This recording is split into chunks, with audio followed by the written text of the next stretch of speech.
Hello दोस्तों, सीख भरी कहानी प्रेरणादायक नामक शीर्षक के अंतर्गत मैं आपको वीडियो शेयर करती हूँ, जिसका मकसद यही है कि आज संस्कार विहीन होते समाज में हम अपनी संस्कृति को, मूल्यों को, वैल्यूज़ को कहीं पीछे छोड़ा रहे हैं, जिससे समाज का पतन बहुत जल्दी हो जाता है। और ये सीख भरी कहानी सच पूछिए तो समाज का आईना होती है। जैसे सीख अच्छी सीख होती रहती है, वैसे वैसे समाज की उन्नति और उसका विकास भी होता है। और इस कहानी का शीर्षक भी मैंने संस्कार दिया है। तो आप जानते हैं कि ये तो सर्वविदित है और सच है कि हमारे संस्कार जैसे होते हैं वैसा ही हमारा व्यवहार भी होता है। अच्छा, धार्मिक, सत्य होना, धार्मिक होना, ये सब हमारी समाज की ही देन है, वैसे ही हम बनते हैं। और हमारे जो पारिवारिक संस्कार हमारे जो कि अनकॉन्शियस सबकॉन्शियस माइंड में, अवचेतन मस्तिष्क में इतनी गहराई से बैठ जाते हैं कि माता पिता जिस संस्कार के होते हैं उनके बच्चे भी उसी संस्कारों को लेकर के ही पैदा होते हैं। हमारे कर्म ही संस्कार बनते हैं और संस्कार ही प्रारब्धों का रूप ले लेते हैं। यदि हम कर्मों को सही और बेहतर दिशा दे दें तो संस्कार अच्छे बनेंगे और संस्कार वाले हम बनेंगे, तो जो प्रारब्ध का फल मिलेगा वो अच्छा ही मिलेगा। इसलिए प्रत्येक के जो है माँ बाप अपने बच्चे को अच्छे संस्कार, अच्छे मूल्य देना चाहते हैं और वो देते भी हैं। तो एक बार की बात, एक राजा था, उसके पास एक घोड़ी थी और उस घोड़ी को वो ज़्यादा प्यार भी इसलिए चाहता था क्योंकि उसने युद्ध में बहुत बार राजा के प्राणों की रक्षा की हुई थी और वो बहुत वफादार भी मानी जाती थी।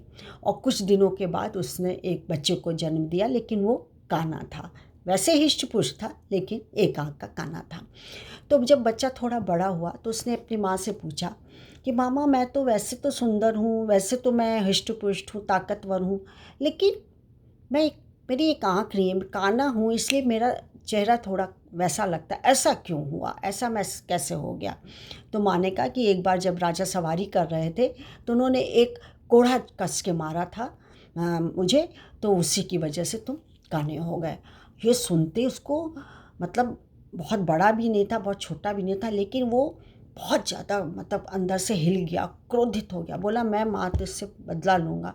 बोले, नहीं बेटा, ऐसे नहीं करते, उन्हीं की वजह से तो तुम हिष्ट पुष्ट हो, हमारा तुम्हारा जीवन चल रहा है, बहुत कुछ उन्होंने हमको दिया है, आगे भी देते रहेंगे, और किसी वजह से उन्होंने कोढ़ा मारा होगा, मेरी गलती पे मारा होगा, तुम ऐसा कभी भी नहीं करना। लेकिन वो नहीं माना और मन ही मन ठान लिया कि मैं राजा से तो बदला लेके ही रहूँगा। और समय भी आ गया बदला लेने का। कब? जब उसको युद्ध में, जब वो बड़ा हो गया तो युद्ध में जाने लेकर के गया। और युद्ध में करते करते करते क्या हुआ कि राजा वहाँ से घिर गया और घायल होके गिर गया। उसका मन ये चाहता था कि मैं इसको लेकर के इसको छोड़ जाऊं और मैं अपने उड़ जाऊं, लेकिन कहाँ चला गया वो मन। उसने राजा को लादा और सरपट जो कि है महल में पहुंचा दिया। वो चाहता तो वहाँ छोड़ आता, दुश्मनों के बीच में छोड़ आता, कुछ नहीं जी सोच के, लेकिन विपरीत दिशा में उसने उठाया और विपरीत दिशा में यानी महल की तरफ वो पहुंच गया और राजा को सही सलामत महल पहुंचा दिया। उसका जो भी वैद्य हकीम जो भी इसका इलाज कर रहे हों, उसके बाद माँ से बोला वो कि माँ, मैं चाहता तो आज उनको दुश्मनों के घेरे में छोड़ आता, घायल छोड़ आता, लेकिन मेरा मन ही नहीं किया, मैंने उनको लादा और चला गया। तो माँ, ऐसा क्यों हुआ मेरे साथ, मैं तो बदला लेना चाहता था, उन्होंने ही मेरे चेहरे को ख़राब किया था। तो माँ हंस पड़ी, बोले, बेटा, तेरे खून में, तेरे रग में, तेरे संस्कार में धोखा देना, छल कपट करना, धोखेबाजी करना है ही नहीं।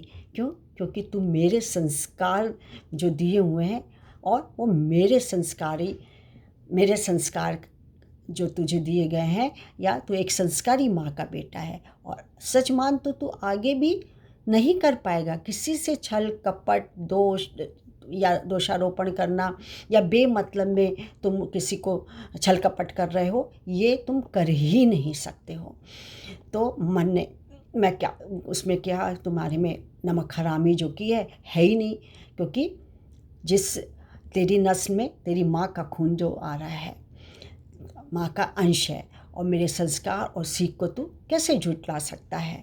तो बस कहानी तो यही समाप्त होगी, लेकिन पीछे सीख दे जाती है कि हमें रोज़ रोज़ कोशिश करनी चाहिए कि हमसे जानबूझ करके कोई भी गलत काम ना हो, और हम किसी के साथ कोई छल कपट धोखा या प्रपंच या ऐसा कुछ भी ना करें।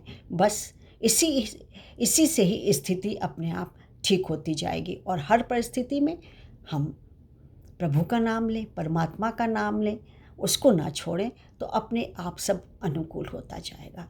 तो दोस्तों, संस्कार विहीन ना बन करके संस्कारवान बनिए, सब कुछ अच्छा होता चला जाएगा। कहानी के माध्यम से मेरा संदेश समाज के वर्ग को पहुंचाना यही होता है। सीख देने वाली कहानियों के साथ मैं अब विदा लेती हूँ। मेरा आपको नमस्कार। मैं doctor Manju Jain, retired associate professor from saint degree college Kanpur. आज के लिए इतना ही। बाय। Thank you.